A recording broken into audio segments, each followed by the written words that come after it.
Então, pessoal, continuando, né? Não podemos esquecer que a gente tem também o cumprimento provisório. Cris, mas cumprimento provisório? É, pessoal, a gente tem o cumprimento provisório de sentença, que está previsto lá no artigo 520 ao 522. Porque veja bem, pessoal, nós temos o cumprimento definitivo, que se dá quando nós temos uma sentença transitada em julgado. Então, transitou em julgado, não cabe mais recurso algum, eu vou requerer o cumprimento definitivo, óbvio, em se tratando de uma sentença líquida, repito, se ela for ilíquida, primeiro tem que ser realizado o procedimento de liquidação de sentença. Cris, mas e o cumprimento provisório? É o seguinte, pessoal, eu posso ter uma sentença que não transitou em julgado. E quando é que uma sentença não transita em julgado, pessoal? Quando tem recurso pendente. Cris, mas se tem recurso pendente, dá para fazer o cumprimento provisório? Depende. Depende do quê? E aí eu repito, vamos assistir às aulas de recurso, ok? Recursos com a professora Camila, excelentes, ok? Ora, gente, se houve interposição de recurso, dá para fazer o cumprimento provisório? Porque nós sabemos, então, que não transitou em julgado. Tem recurso pendente de julgamento. Depende. A resposta é essa, depende. Depende de quê? Dos efeitos com os quais o recurso foi recebido. O recurso foi recebido só no efeito devolutivo? Sim, Cris. Só no efeito devolutivo. Ótimo. Então vamos fazer o cumprimento provisório. Mas o recurso foi recebido no efeito devolutivo e suspensivo. Aí não dá. Aí nós não poderemos fazer o cumprimento provisório. O cumprimento provisório somente será possível diante de um recurso que tenha sido recebido apenas no efeito devolutivo. Tá certo, pessoal? Então, se teve recurso e o recurso foi recebido no efeito devolutivo e suspensivo, esquece, não vai dar para pedir o cumprimento provisório. Agora, se o recurso foi recebido só no efeito devolutivo, beleza, dá para fazer sim o cumprimento provisório, mas, ressalto, é uma escolha, porque o cumprimento provisório, ele tem certas exigências, ok? Então, vamos lá. Corre por conta e risco do exequente. Opa, aí já está dizendo, né? Corre por conta e risco do exequente. Pois, se a sentença for reformada, o exequente deve reparar os danos que o executado haja sofrido. Então, é possível sim realizar o cumprimento provisório, mas é por conta e risco do exequente. Porque se porventura esse cumprimento ocasionar algum tipo de dano e essa sentença for reformada, pode sim o exequente ter que reparar os danos que ocasionou o executado.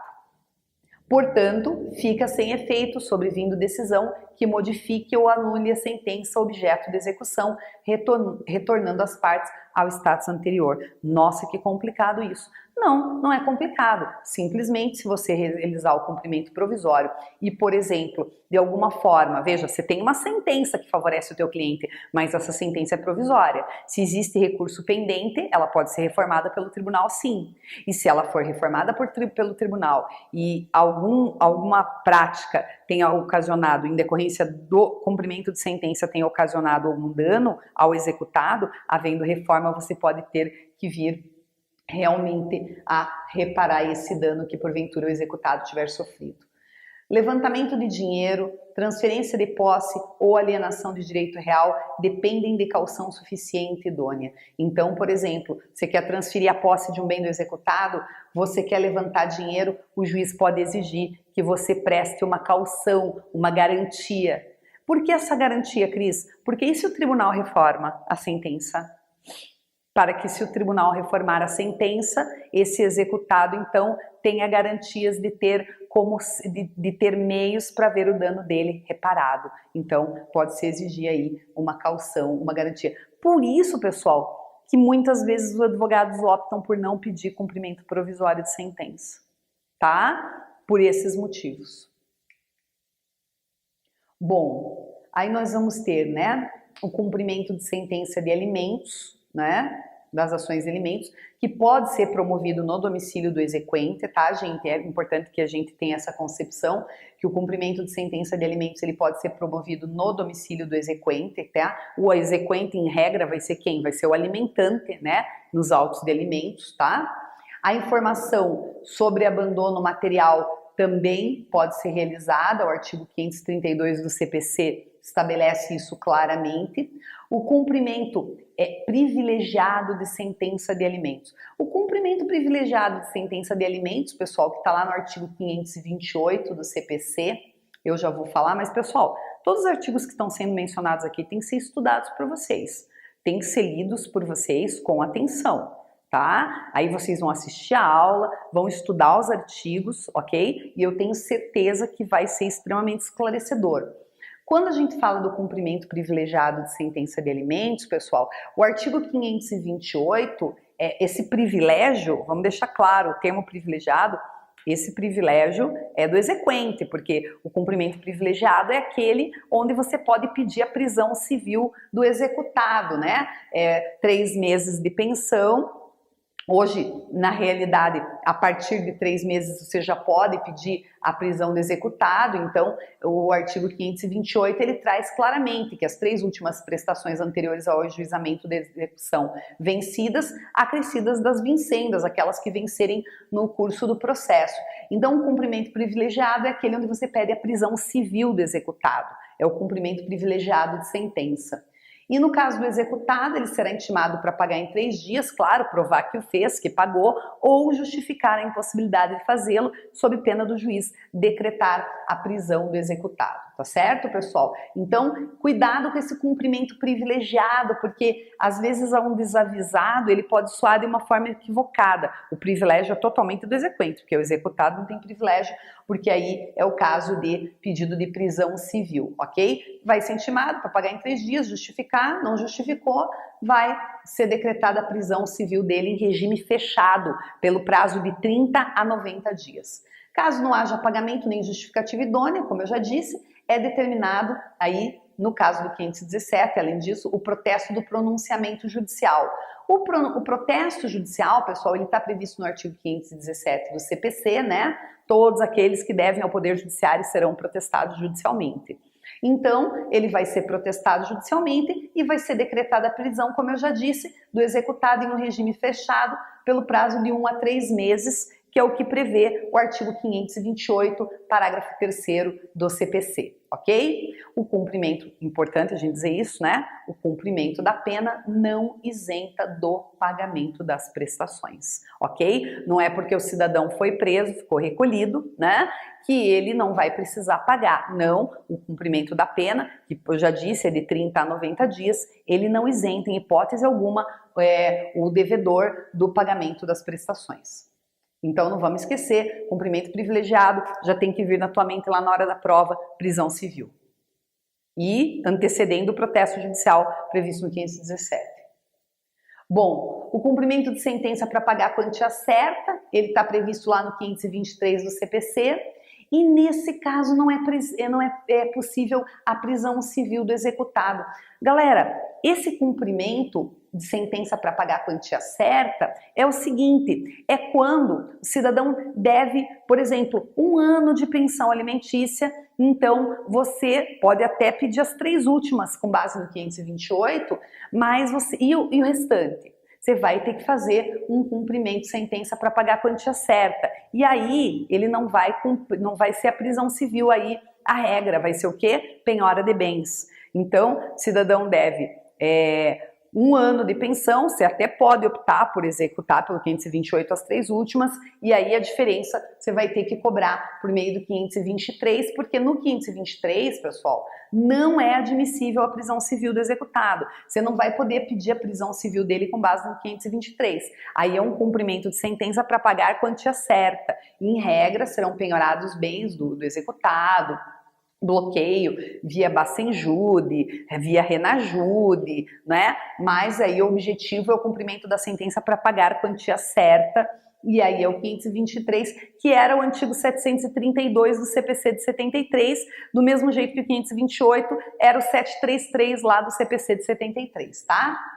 Bom, o desconto em folha de pagamento, obviamente, né, quando o cidadão trabalha numa empresa, então é possível que seja dessa forma. O desconto em folha, ele está previsto lá no artigo 529, parágrafo 3º, né?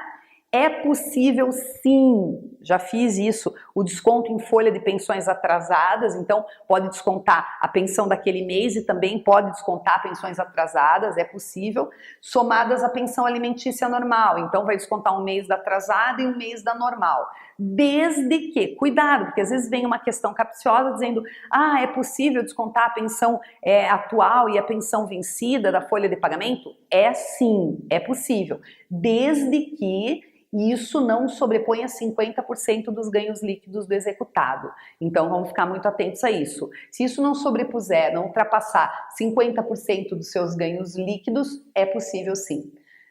Crime de desobediência, né, pessoal? Vamos ficar muito atentos, porque se esse desconto em folha de pagamento não ocorrer, isso vai caracterizar crime de desobediência, previsto tanto na lei de alimentos como na legislação penal, ok? Então tem o crime de desobediência aí. Faltou um ezinho ali, me desculpem, tá? Alimentos por ato ilícito, né?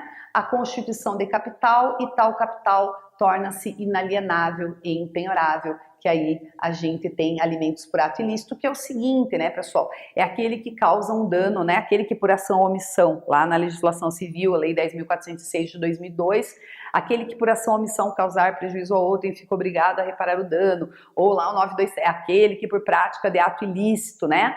Então, assim, a gente tem lá o 186, o 927 do Código Civil, a prática de um ato ilícito que desencadeia dano a outrem. Obviamente que esse que desencadeou o dano, ele pode ser responsável pelo pagamento de uma pensão. E para isso vai ter que ser constituído um capital, e esse capital torna-se inalienável e impenhorável. Então, um cidadão que atropelou alguém, por exemplo, e essa pessoa era responsável pela família, então vai ser penhorado um bem, ou bens, ou quantia em dinheiro desse indivíduo, para que se constitua um capital, e esse capital, uma vez constituído, vai se tornar inalienável, impenhorável, para suprir aí as necessidades da família, por exemplo, desse cidadão que foi atropelado, como eu exemplifiquei.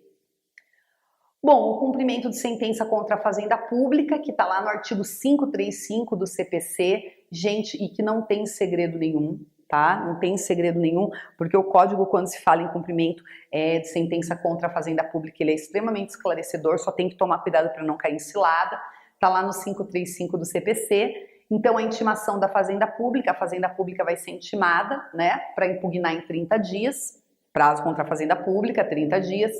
Não havendo impugnação por intermédio do presidente do tribunal competente, será expedido precatório em favor do exequente. Não tem segredo aí, né? Quando for dívida de pequeno valor, o juiz expede o quê?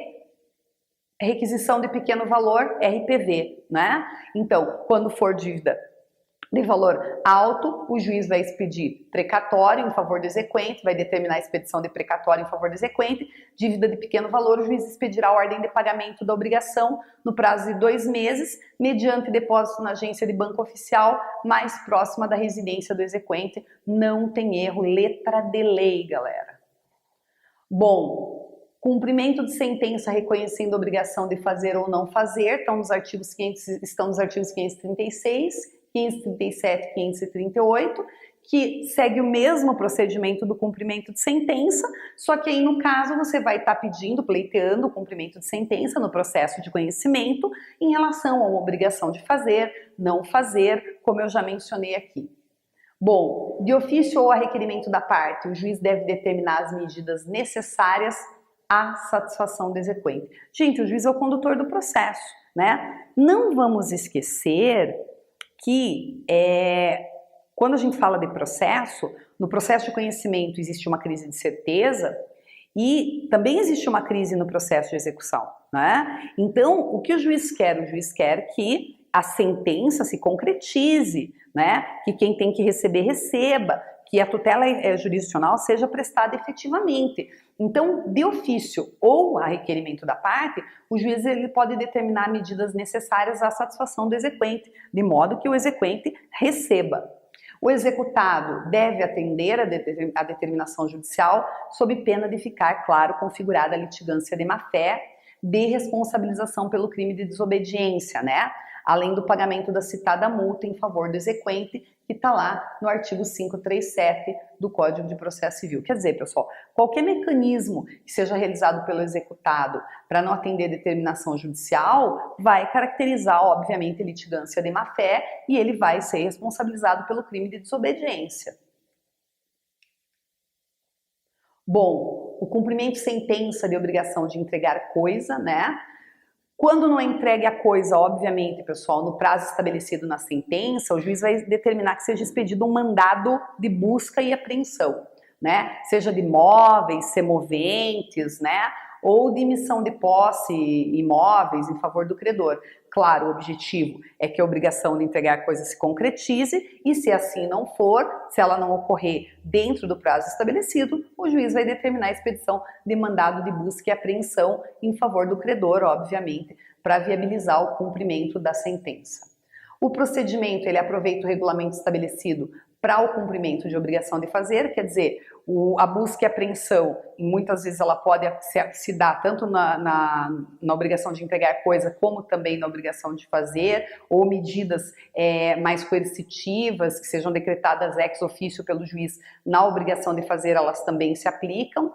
E eventuais questões sobre benfeitorias e direito de retenção devem ser aduzidas ainda na fase de conhecimento. Claro, qualquer questão que verse sobre benfeitorias, direito de retenção, elas não devem ser, na verdade, aduzidas aqui na fase de cumprimento de sentença, elas devem ser aduzidas, devem ter sido aduzidas, em regra, lá na fase de conhecimento, ok?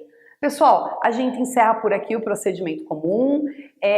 Me coloco à disposição de vocês aqui no curso Professor para quaisquer dúvidas que porventura existam em relação ao procedimento comum que foi abordado nessa aula, e desejo muito boa sorte a vocês, dizendo que o segredo continua sendo o mesmo, né, gente? Comprometimento e estudo. Sem estudar, milagres não se operam. É preciso que vocês estudem, se comprometam, e qualquer dúvida, a professora Cris está aqui, tá bom? Um abraço, pessoal!